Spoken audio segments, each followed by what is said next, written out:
মুড়ি নাই, খালি 12 ভাজা। আপনার 4টার দিক খুলি 11:30 পর্যন্ত।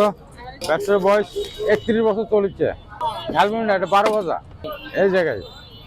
হ্যাঁ, ব্যবসাতে এইভাবে ব্যবসা ছেড়ে তো কি করে খাবো? ব্যবসা তো করতেই হবে। সারাদিন না, আমি বেলা 4টার সময় বসি, 11:30 পর্যন্ত সংসার চলে আর কি, অসুবিধা হয় না।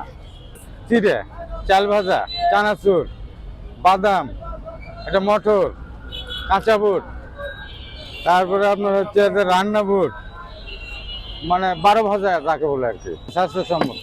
হ্যাঁ, রেগুলার আছে, আসার আগে লোক দাঁড়া থাকে। যে কোনো ব্যবসা করলে তারা করে খেতে পারে আর কি। ব্যবসা করে লজ্জা করলে তো চলবে না।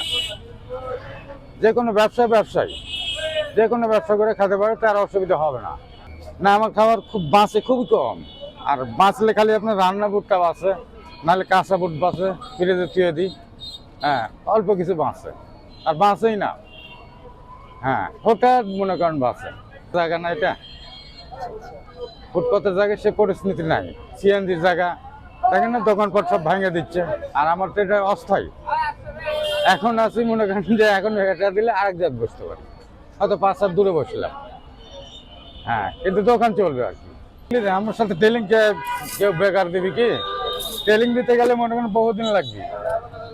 এখনকার লোক তো মনে করেন যে বেকার কেউ কাম করে না, মাগনা কেউ কাম করে। আর এই দোকানে তো মনে করেন কেউ যদি থাকে, আমি তো বেতন দিতে পারবো না।